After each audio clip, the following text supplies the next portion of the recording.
So traditionally, we're taught to focus on the service or the product needs that the individuals reached out to our organisation for. But that's only part of the customer's needs.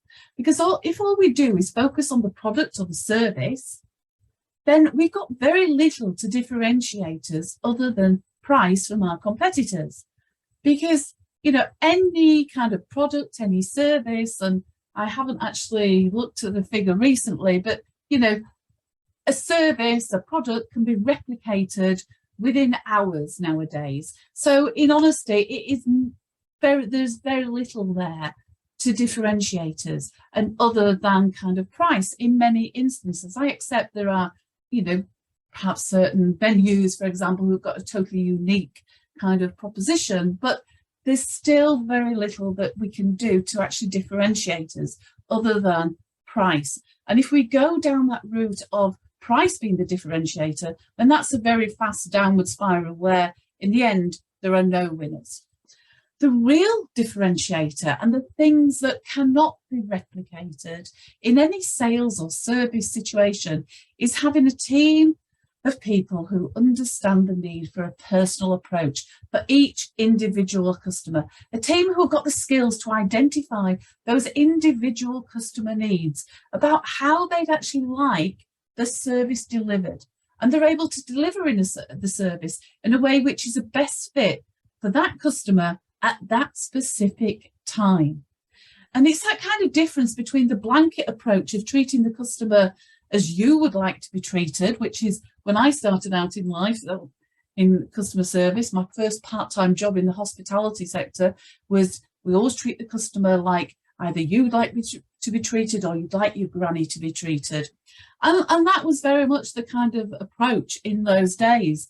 But now we know that actually it's all about treating the customer as they would personally like to be treated in that moment.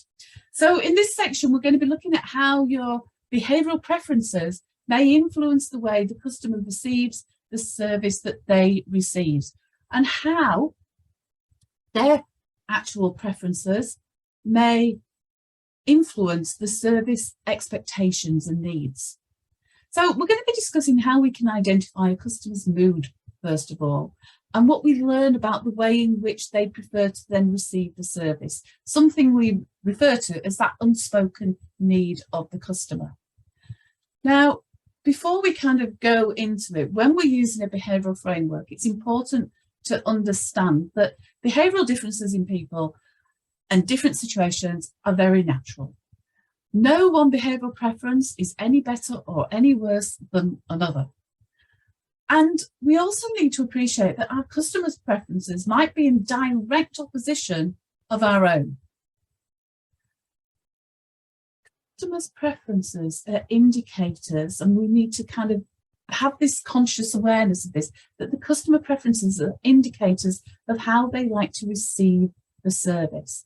Now, using the Jigsaw Discovery Behavioural Framework, you can recognise, if you like, the clues, the cues that customers give out as to their mood, something we call the customer tells, at any specific moment in time. But we also need to be aware that during the course of an interaction with a customer, that their mood may change. And so we need to be, it's not just a case of we recognise the customer mood and that's it. We need to be constantly monitoring their tells, the clues that they give out throughout that whole kind of interaction.